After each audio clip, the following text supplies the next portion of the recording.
Roh Kudus.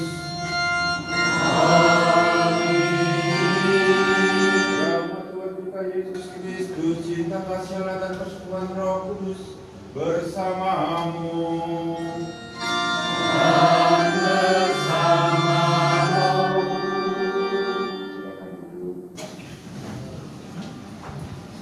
Bapak Ibu saudara-saudariku, terima kasih dalam Kristus. Selamat malam berkah. Bagaimana kabarnya? Sehat, sinyal. Amin. Ya, saya bersyukur bahwa malam hari ini boleh masuk ke lingkungan suku kalian yang jembernya ya ampun. Baru kali ini saya keliling betul-betul. Mungkin lingkungan lain ada yang jember juga, tetapi tidak seluas ini saya mengunjunginya. Tapi menarik buat saya malam ini berkunjung. Tadinya berapa Pak? 6 dan 8. Semakin mengenal untuk menyapa mereka yang mungkin selama ini tidak bisa ke gereja atau mungkin imannya tidak terawat dengan baik, dan semoga syafaat-syafaat kecil itu boleh menjadi pupuk bertumbuhnya iman bagi saudara-saudari kita. Saya bersyukur boleh berjumpa dengan wajah-wajah jemput kalian. Ini belum semua Pak Beta, belum semua, masih yang sepuh-sepuh. Ya, yang muda cuma Pak Anton. Ya, Pak Anton yang itu. Ya, Pak Anton.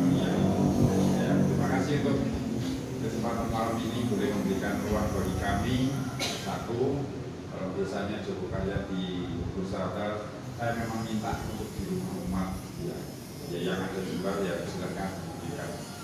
Dan kesempatan ini menjadi kesempatan bagi saya. Nah, kalau mau bercerita, sebenarnya program ini terpikirkan ketika November tahun lalu. Setelah kami rapat pastoran, ketika Romo Sukendar, Romo Andri dan saya pembagian wilayah, lalu saya diberikan gereja induk kecuali keraton, gereja induk kecuali keraton dan plus Banyuarjo. Jadi saya memikirkan apa sih tak gawe. Sebagai Romo baru tentu ingin mengenal umatnya. Saya akhirnya kepikiran seperti Romo paroki saya dulu di Tanah Mas, Kejungkel namanya, Kejungkel, Rasulan Kunjungan Keluarga. Tapi di sini saya singkat K3M. Rasulan yang Maha Kuasa dan kepada saudara sekalian, bahwa saya telah berdosa dengan pikiran dan perkataan, dengan perbuatan dan kelalaian. Saya berdosa, saya sungguh berdosa. Oleh sebab itu saya mohon kepada Santa Perawan Maria, kepada para malaikat dan Roh Kudus dan kepada saudara sekalian, supaya mendoakan saya kepada Allah Tuhan kita. Allah yang Maha Kuasa mengasihani kita, mengampuni dosa kita dan mengantar kita ke hidup yang kekal. Amin. Tuhan kasihanilah kami. Kristus kasihanilah kami. Tuhan kasihanilah kami. Kita aturkan harapan doa kita kepada Allah. Marilah kita berdoa.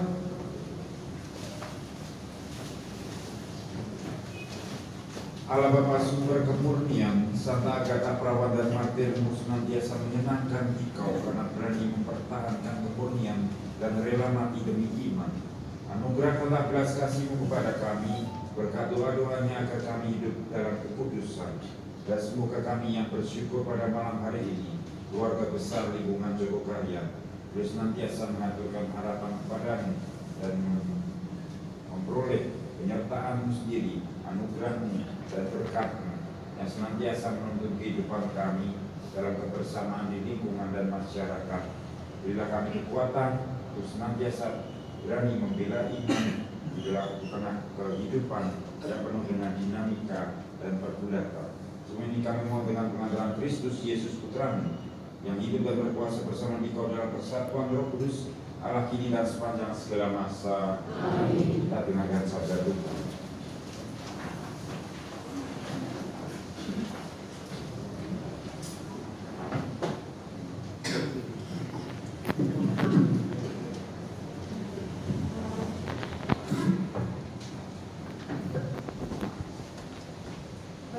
diambil dari kitab pertama Raja-Raja.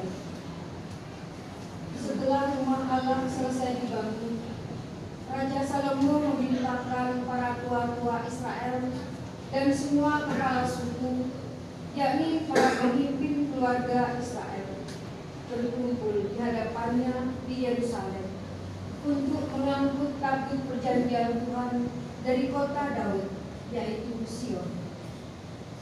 Maka pada hari raya Idul Fitri, yakni bulan ke-7, berkumpullah di hadapan Raja Salomo semua orang Israel. Setelah semua tua-tua Israel datang, imam-imam mengangkat tabut itu. Mereka mengangkut tabut Tuhan dan kemah pertemuan serta segala barang kudus yang ada dalam kemah itu. Semuanya itu diangkut oleh imam-imam dan orang-orang lain. Sedang Raja Salomo dan segenap umat Israel yang sudah berkumpul di hadapannya berdiri bersama-sama dengan dia di depan tabut itu dan mempersembahkan kambing domba dan lembu sapi yang tidak terhitung dan tidak terbilang banyaknya. Kemudian imam-imam membawa tabut perjanjian Tuhan itu ke tempatnya, yakni di ruang belakang rumah itu, di tempat Maha Kudus, tepat di bawah sayap keruk-keruk. Sebab keruk-keruk itu mengembangkan kedua sayapnya di atas tempat tabut itu, sehingga keruk-keruk itu melindungi tabut serta kayu-kayu pengusung dari atas. Dalam tabut itu tidak ada apa-apa selain dari kedua lom batu yang diletakkan Musa di dalam gunung Horeb, yaitu lawa batu bertuliskan perjanjian yang diadakan Tuhan dengan orang Israel pada waktu perjalanan mereka keluar dari tanah Mesir. Ketika imam-imam keluar dari tempat kudus, turunlah awan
Injil suci menurut Markus.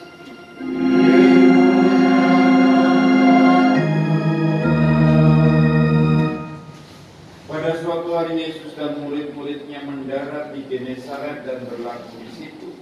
Ketika mereka keluar dari perahu, orang segera mengenal Yesus. Maka berlari-larilah mereka ke seluruh daerah itu dan mulai mengusung orang-orang sakit di atas tilangnya kepada Yesus. Di mana saja kabarnya ia berada. Kemanapun Yesus pergi, ke desa-desa, ke kota-kota atau ke kampung-kampung, orang meletakkan orang-orang sakit di pasar dan memohon padanya, supaya mereka diperkenankan hanya menjamah jumlah-jumlahnya saja. Dan semua orang yang menjamahnya menjadi sembuh. Demikianlah sabda Tuhan.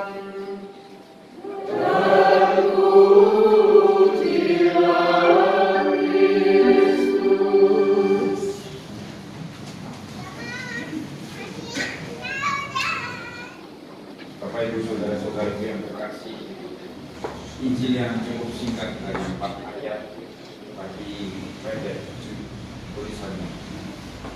Dan kita bersyukur bahwa kesaksian Markus mengenai Yesus yang mewartakan Injil.